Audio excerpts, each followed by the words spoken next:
Oggi vi porto 6 cose più 2 bonus che probabilmente non avete visto in Empoli-Inter 0-3. Studiando con le mie analisi tra i miei dati e non solo riguardando la partita, ho trovato una statistica su Thuram che per me è impressionante. Ho scovato alcune situazioni dal punto di vista tattico molto interessanti e poi ci sono da fare delle considerazioni anche sull'aspetto più psicologico di questa squadra che ci invitano ad analizzare in maniera approfondita questo Empoli-Inter e quindi è doveroso secondo me portare questo che è diventato uno dei format più apprezzati qui su Passione Inter, perché il giorno dopo, più a freddo, dopo aver rivisto la partita, studiando i dati e non solo, vi posso portare delle analisi e degli approfondimenti che non trovate da altre parti e che permettono di guardare la partita anche sotto altri punti di vista e di aggiungere considerazioni per avere anche uno sguardo più completo sull'Inter attuale, che arrivava a questa partita con l'Empoli con l'obbligo di vincere, perché tutti dicevano vai a giocare ad Empoli, l'Empoli squadra che lotta per la salvezza e bisogna vincere, ma in realtà sappiamo che in questo campionato non è mai così, contro un Empoli che abbiamo ampiamente detto, la squadra tra le più fallose, che fa meno possesso palla di tutti, molto arcigna in difesa,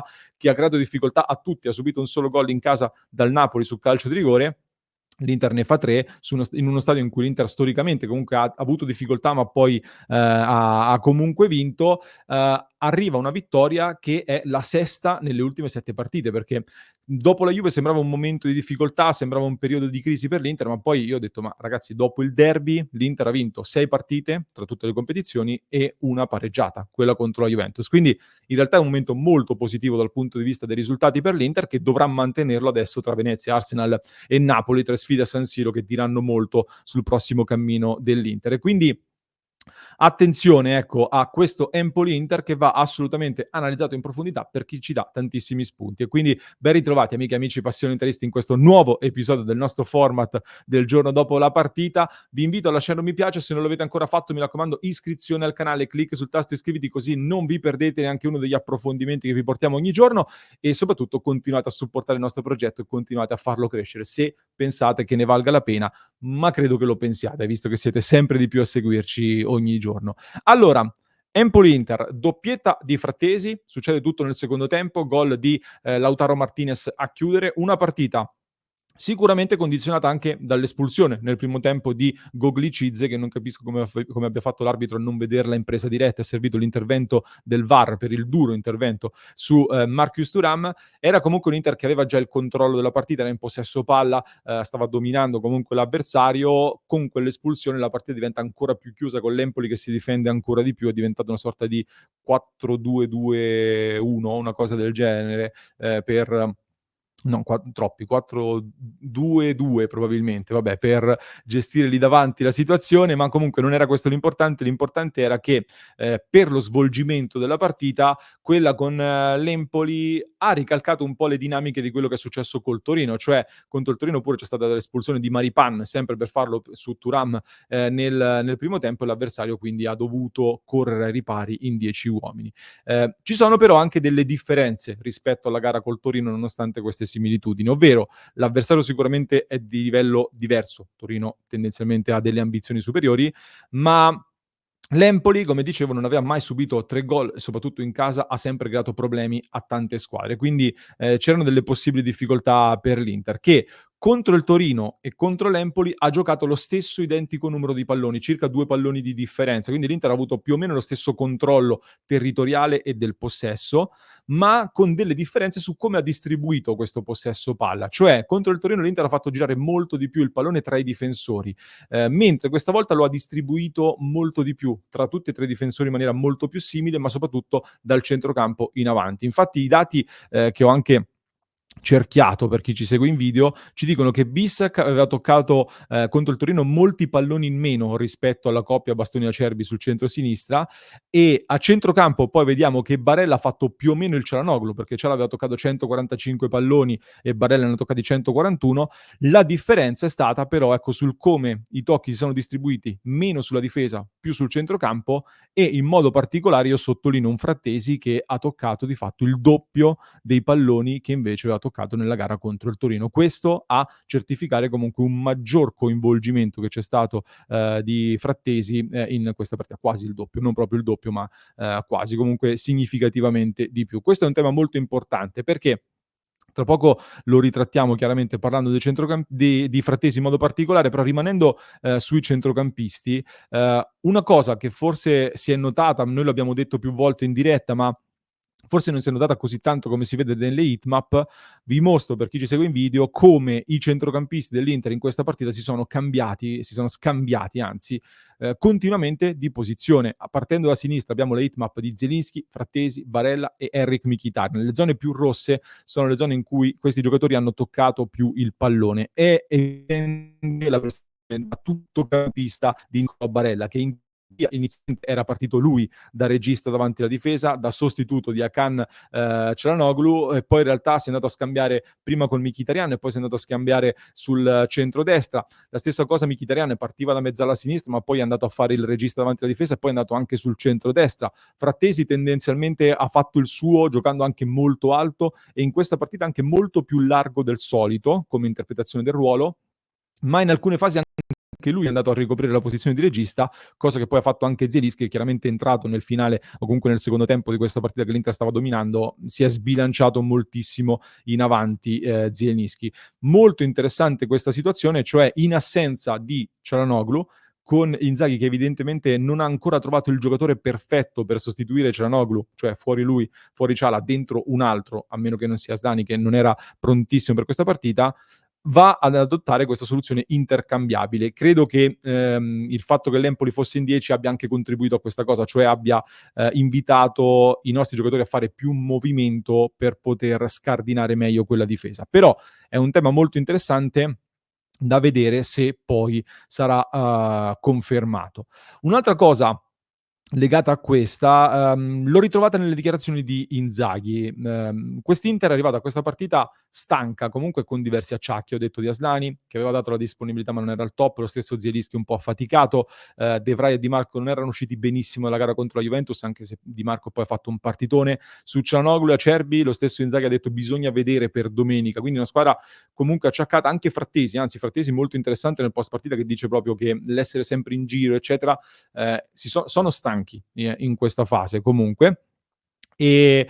questo ha sicuramente contribuito a quella lentezza che abbiamo visto nel primo tempo e Inzaghi stesso ha parlato di un'Inter che è stata lenta nel primo tempo. Però vi invito anche vi sottopongo anche questo possibile spunto di riflessione, nel senso che Inzaghi ha detto sì, siamo stati lenti nel primo tempo, ma avevo detto alla squadra di avere pazienza perché poi l'Empoli sarebbe calato. E allora io ho anche pensato potrebbe essere stata anche una strategia, cioè provare a far venir fuori l'Inter alla lunga dentro questa partita, considerando che poi dall'altro lato l'Empoli non è abituato a gestire i 3 impegni ravvicinati, non giocando la Champions League come l'Inter, quindi ha qualche difficoltà in più forse nel turno infrasettimanale. Quindi la partenza lenta potrebbe essere stata anche parte di una strategia che ha trovato poi nell'intervallo un punto di svolta e non è la prima volta che l'Inter nell'intervallo trova anche un nuovo slancio, anche contro la Juventus l'Inter entra in campo molto meglio nel secondo tempo. Secondo me quindi Inzaghi da questo punto di vista sa toccare veramente le corde giuste della squadra, sa impostare bene la partita e trovare le prime contromisure, poi ci sono delle fasi in cui si cala e nel secondo tempo si riparte e si riparte molto bene. Questo deve essere uno spunto su cui lavorare per continuare a progredire. Quarta osservazione che vi faccio è su Frattesi, che ho già citato più volte perché è stato sicuramente un elemento chiave di questa partita, al di là del fatto che si tratti della prima doppietta con l'Inter, non esulta, lo abbiamo detto anche in diretta perché era un ex, lo ha confermato anche lui nel post partita, ha detto mi sono divertito molto da queste parti, ci siamo divertiti molto da queste parti ai suoi tempi, quindi non lo ha voluto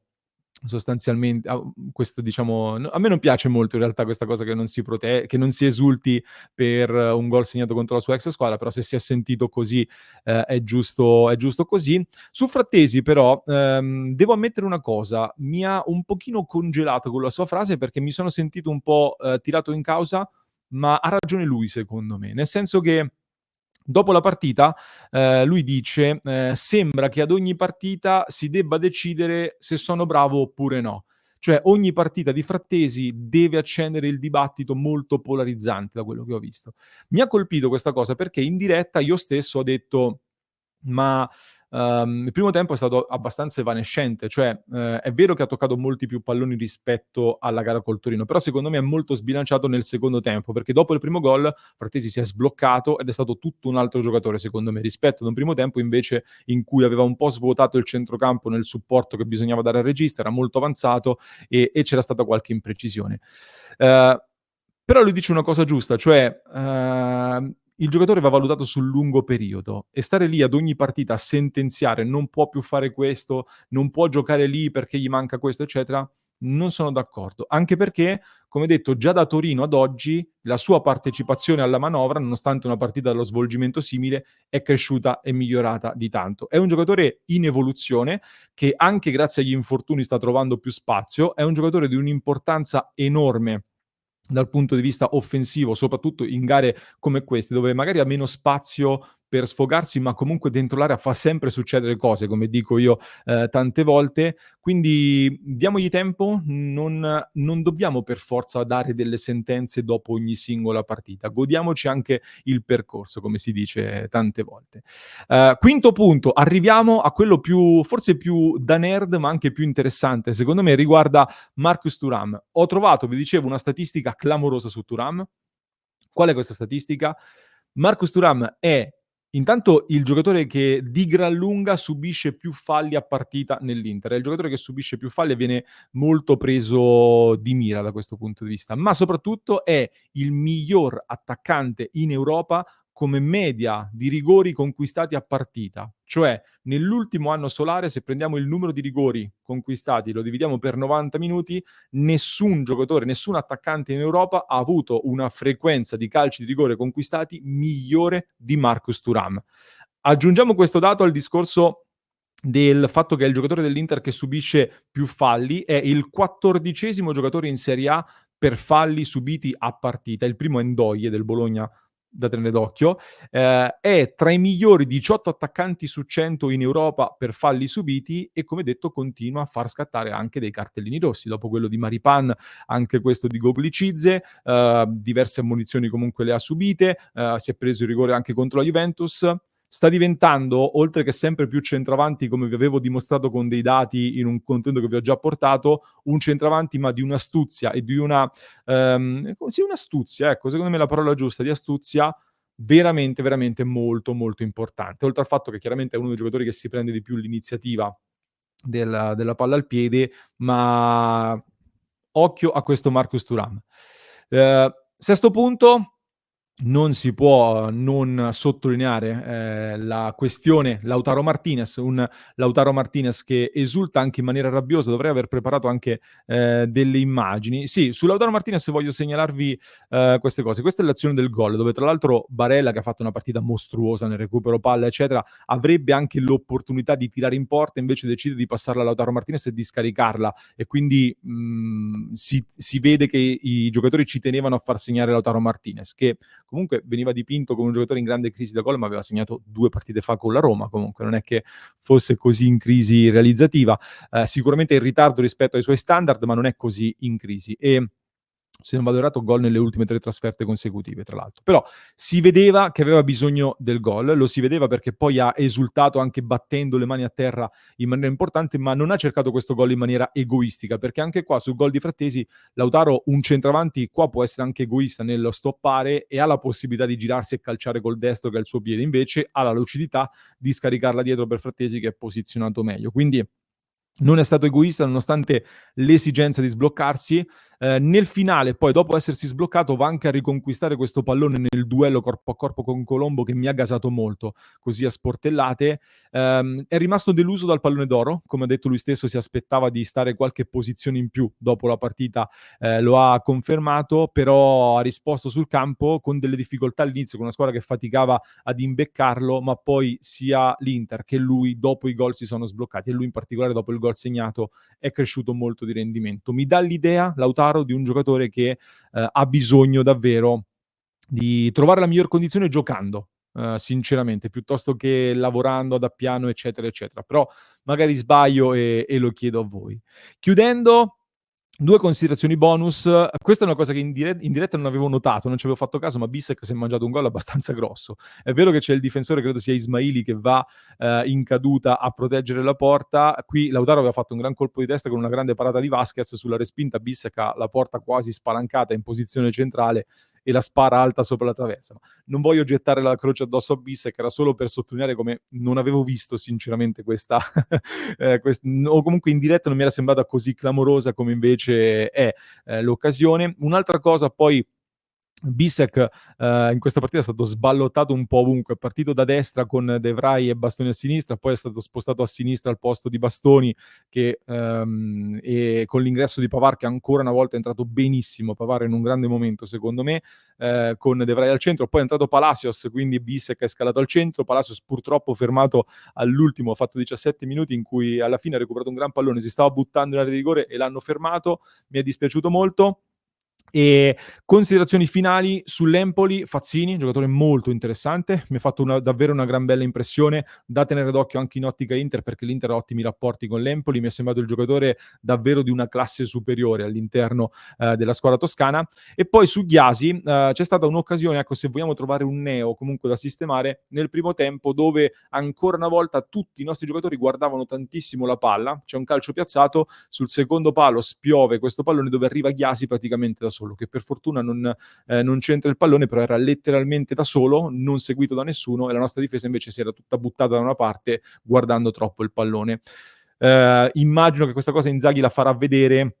e si arrabbierà un pochettino, perché è una cosa su cui dobbiamo migliorare, perché è ancora uno strascico degli errori che abbiamo commesso nelle ultime partite. Però secondo me da Empoli-Inter dobbiamo uscire con tante note positive dell'aver scalato uno scoglio importante in un turno infrasettimanale delicato con un Inter abbastanza in riserva sotto tanti punti di vista. Adesso col Venezia ci sarà modo di fare delle rotazioni e poi ci proietteremo anche alle prossime partite. Fatemi sapere che cosa ne pensate anche voi dei dati che vi ho portato e della mia analisi. Vi aspetto qui nei commenti chiaramente. Vi aspetto poi nel club di Passione Inter, dove le analisi le facciamo ancora più approfondite, perché in realtà ho lasciato fuori almeno una decina di cose che avrei voluto dire. Ne parleremo nel club